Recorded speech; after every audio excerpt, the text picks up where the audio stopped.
Bismillah, Assalamualaikum warahmatullahi wabarakatuh. Perkenalkan, nama saya Burhan Baudin Adhari dengan NIM 53030240010 dari program studi ilmu hadis semester 4. Baik, di sini saya akan memaparkan sedikit tentang kriteria kritik matan menurut para ulama. Dalam kajian ilmu hadis, para ulama tidak hanya berfokus pada penelitian sanad saja atau pada rantai periwayatan, tetapi juga memberikan perhatian terhadap matan, yaitu isi dan teks hadis itu sendiri. Hal ini menunjukkan bahwa keaslian sebuah hadis tidak cukup dinilai dari siapa orang yang meriwayatkan, tetapi juga apa yang disampaikan dalam hadis tersebut. Sebab tidak semua hadis yang beredar benar-benar mencerminkan ajaran atau apa yang Rasulullah lakukan, meskipun secara sanad tampak kuat dan meyakinkan. Bisa saja terdapat kekeliruan dalam pemahaman, redaksi, ataupun bahkan penyisipan makna yang tidak sesuai. Oleh karena itu, para ulama menetapkan sejumlah kriteria yang disepakati untuk menilai kelayakan dan kebenaran matan hadis, sehingga dapat dipastikan bahwa hadis tersebut benar-benar sejalan dengan ajaran Islam yang otentik. Kriteria yang pertama yaitu adalah hadis yang tidak bertentangan dengan Al-Quran. Nah, Al-Quran merupakan sumber utama dalam agama Islam, sehingga hadis yang sahih tidak mungkin bertentangan dengan makna. Jika terdapat hadis yang bertentangan dengan Al-Quran, maka hadis tersebut harus ditolak atau ditakwil. Misalnya, jika ada hadis yang menyatakan bahwa manusia tidak akan dimintai pertanggungjawaban atas perbuatannya, maka hal itu bertentangan dengan ayat Al-Quran yang dimana ayat Al-Quran menegaskan bahwa setiap amalan manusia akan dihisab.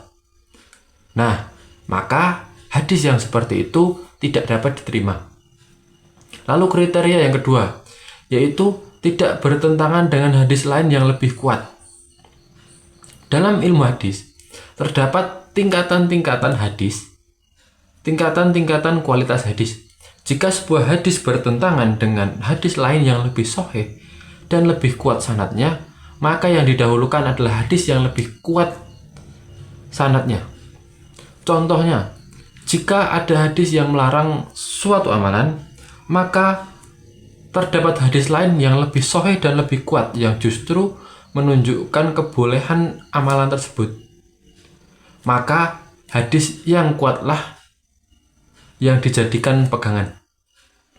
Lalu kriteria yang ketiga, yaitu hadis yang tidak bertentangan dengan akal sehat yang benar. Islam adalah agama yang selaras dengan akal manusia. Sebab itu, hadis yang benar tidak akan bertentangan dengan logika yang sehat. Namun perlu dipahami bahwa yang dimaksud di sini adalah akal yang lurus, bukan sekedar perasaan atau prasangka saja. Contohnya, jika terdapat hadis yang menyatakan sesuatu yang mustahil secara logika dan tidak dapat ditakwil, seperti peristiwa yang tidak mungkin terjadi secara realita, maka hadis tersebut perlu diragukan kebenarannya. Lalu kriteria yang keempat adalah hadis yang tidak bertentangan dengan fakta empiris ataupun realitas yang nyata. Jika suatu hadis bertentangan dengan fakta ilmiah ataupun kenyataan yang sudah pasti dan tidak mungkin salah, maka hadis tersebut patut untuk dikaji ulang. Misalnya ada hadis yang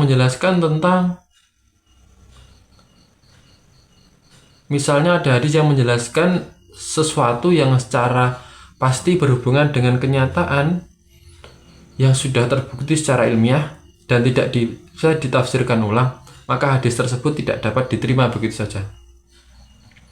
Lalu kriteria yang kelima adalah hadis yang tidak bertentangan dengan fakta sejarah yang sudah pasti. Para ulama menggunakan sejarah sebagai alat verifikasi.